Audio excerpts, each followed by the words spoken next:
Good day, math learners! Welcome to another day of learning opportunity. I'm Teacher Maricel, your guide in exploring Mathematics 7. So, prepare now your pen and paper, your module, and I will guide you in understanding more our lesson today. Our lesson today is all about the relationship of exterior and interior angles of a convex polygon. And our objectives are: derive inductively the relationship of exterior and interior angles of a convex polygon, and determine the sum of the measures of interior and exterior angles of a convex polygon. I know you are excited about angles of a convex polygon. First, let us have a recap on our previous lesson about polygons. Are you ready? I will be showing you a set of figures. Determine the polygon that has been being used or applied in each set of figures. Which of these sets are convex polygon?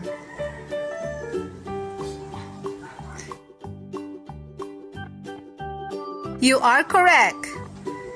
This is the convex polygons. Remember, a polygon is said to be convex if the lines containing the sides of the polygon do not cross the interior of the polygon. How about in this set of figures? What polygon is being applied in this set of figures?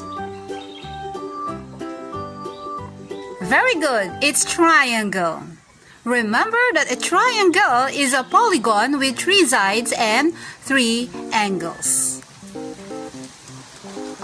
You're doing a great job, math learners. Now take a look at these figures. What polygon was used? Very good, it's quadrilateral. Remember that quadrilateral is a polygon with 4 sides, 4 angles, and 4 vertices. In these figures, what polygon was used? Can you determine? Yes, you can. Very good, it's octagon. Remember that an octagon is a polygon with 8 sides and 8 angles. Good job, math learners!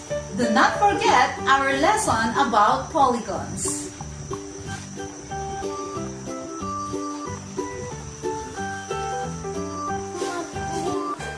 This time, let us know the terms which has something to do with our new lesson. Unlocking of difficulties. Interior angle is an angle inside the polygon at one of its vertices. Exterior angle is an angle formed by extending one of the sides of the polygon outside of the polygon. In this figure, the blue marks are the exterior angles, and the red marks are the interior angles. Another, a regular polygon. It is a polygon that is equiangular, or all the angles are equal, and equilateral, which means all the sides are equal. The 2 angles associated with a convex polygon are the interior angle and exterior angle. Given this figure, what pair of angle is formed by the interior angle BCA and the exterior angle BCD? It's linear pair. Linear pair are 2 adjacent angles that are supplementary. Supplementary angles always has a sum of 180 degrees. Example, give a triangle ABC with a measure of the angle BCA equal to 60 degrees. Let us find the measure of angle BCD. To find the measure of angle BCD, let us subtract 180 degrees and 60 degrees. Remember that 180 degrees is the sum of the interior and exterior angle of a polygon. So, we have 180 degrees minus 60 degrees. That is equal to 120 degrees. That is the measure of angle BCD. Now that you know how to find the measure of the exterior angle given the interior angle of a convex polygon and vice versa, this time, let us determine the sum of the measures of the interior angle of a convex polygon. To find the sum of the measures of the interior angles of a convex polygon, let us use this formula. 180 degrees times the quantity of n minus 2, where n is the number of sides of the given polygon. Example, find the sum of the measures of the interior angles of a pentagon ABCDE. First, let us know the number of sides of a pentagon. It is 5. So, n is 5. Then let's substitute 5 to our given formula. 180 degrees times the quantity of n minus 2. We have 180 degrees. N is 5. So we have 5 minus 2. So 180 degrees times 3. It is equal to 540 degrees. So we can say that the sum of angle A, angle B, angle C, angle D, angle E is equal to 540 degrees. Number 2. Determine the sum of the measures of this given figure. It is hexagon. The side of a hexagon is 6. So our n is 6. Then, let's substitute that to our given formula, 180 degrees times the quantity of n minus 2. So, 180 degrees times 6 minus 2. We have 180 degrees times 4. So, we have 720 degrees as the product of 180 degrees times 4. So that is the sum of the measures of the interior angles of a hexagon. So that's how we get the sum of the interior angles of a convex polygon. How about if we are trying to solve the measure of one of the interior angles of a regular polygon? To calculate the measure of one of the interior angles of a regular polygon, use this formula. 180 degrees times the quantity of n minus 2 all over n. N is the number of sides of the regular polygon. Use this formula for regular polygon only, because the angles of a regular polygon has same measure. So, let's have an example. Find the measure of each of the interior angles of a regular octagon. Octagon has 8 sides. So, our n is 8. Let's substitute 8 to our given formula. 180 degrees times the quantity of n minus 2 all over n. So, we have 180 degrees times the quantity of 8 minus 2 all over 8.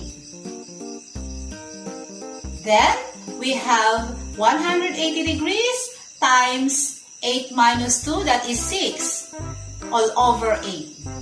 180 degrees times 6 is equal to 1080 divided by 8.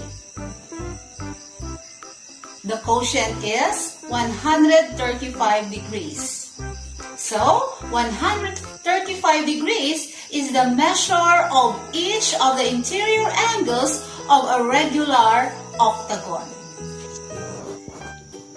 I hope that you are following. Let's try this. Number 2 example. Given this regular pentagon, what is the measure of each of its interior angle? A pentagon has 5 sides. So, our n is 5. Let's substitute it to the formula. We have 180 degrees times the quantity of 5 minus 2 all over 5. Then we have 180 degrees times 3 all over 5. That is equal to 540 degrees divided by 5 is equal to 108 degrees. 108 degrees is the measure of each of its interior angle of a regular pentagon. What learners, did you understand our lesson? I hope you did. Now, let's see what you have learned. Answer the following activity. Number 1, find the sum of the measures of the interior angles of this polygon. Number 2, find the measure of each of the interior angles of this regular polygon. I know you can do it.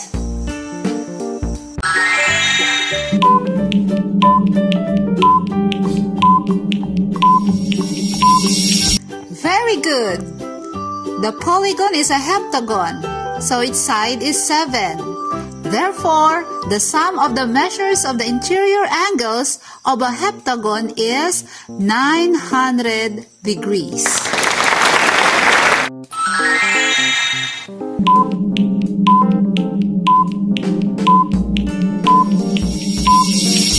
You are excellent, math learners.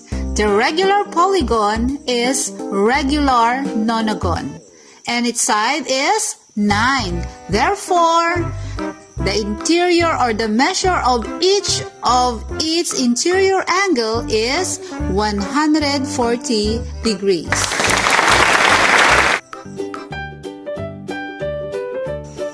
Well done, math learners! What are your learnings into this lesson? You are great! In finding the sum of the measures of the interior angles of a convex polygon, use the formula 180 degrees times the quantity n minus 2. What else that you have understood in our lesson? Yes, you are awesome!